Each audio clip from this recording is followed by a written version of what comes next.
All right, guys, welcome back again. Now that we have all the bid documents that we have and the owner contracts in the folder, and we're looking to start construction here in a few weeks, we want to make sure that we have all the permits that we have that are required in the job folder. So how to do that is you're going to go to your SharePoint server over here. We're going to double click. We're going to go into your job folder, new job folder for me. I'm going to double click. And here's the job folder. I'll double click in here. And there's a folder within here that says permits. And if I double click on the permit folder, there's two folders in here. Both are very, very important. One is all the permits, all the building permits, demo permits, elevator permits, or anything else like that that are going to be required for this project. The second one, and if I click up, is we always want to maintain a digital copy of the stamped permit set of drawings.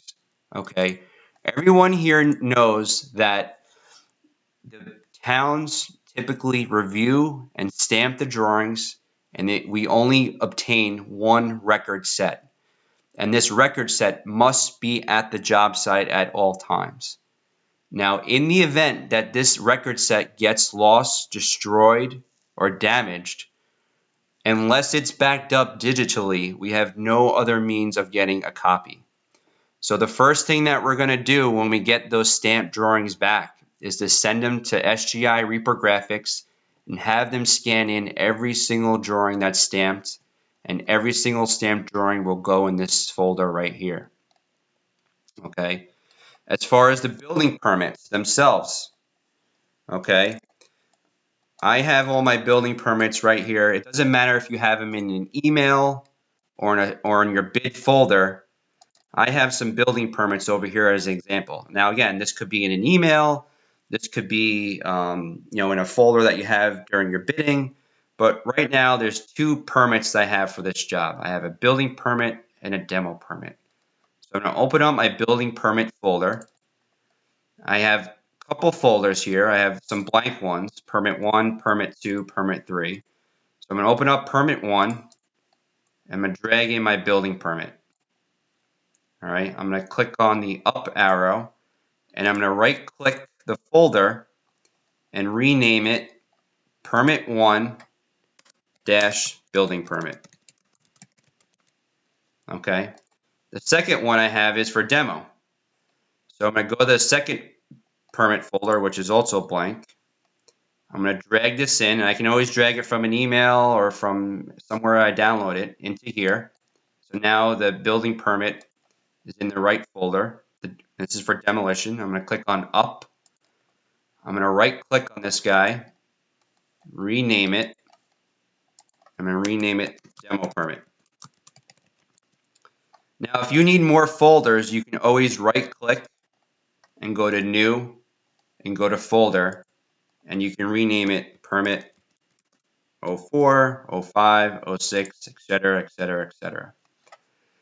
Now, it's always important that we take time to fill out the log when we do permits. Okay. Normally, a commercial job requires about a dozen or two permits, depending on the location and the type of construction that you're doing. So I'm going to open up my building permit log. I'm going to double click on log. All right.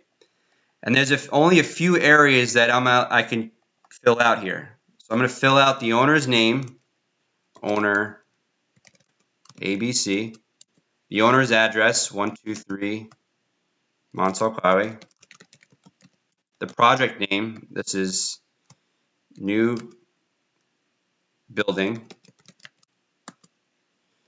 the address of the new building, 123 New Building Way, Ronkonkoma, New York, the architect's name, the architect point of contract, so this is John Smith, the architect's address,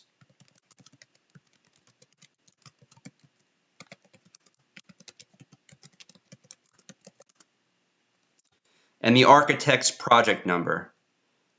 So in this case, this is project number 54321. Okay, once you have this filled out, you only have to fill this out once. And what you have to fill out after this is the log itself. So number one we have is the building permit. And the second permit we have on file is the demolition permit. All right, I don't have anything on 3, so I'm just going to delete 3. Okay, it's always very, very important so that we don't run into legal consequences or financial consequences that we write down the date that the bond was issued and the date that it expires. We're going to ask that you print this report out every single month and give it to management for review along with the other ones so that we can make sure that we're not building something with an expired permit, which is a big, big no-no, and we can possibly face financial fines for such things. So this one was issued on January 1st of 16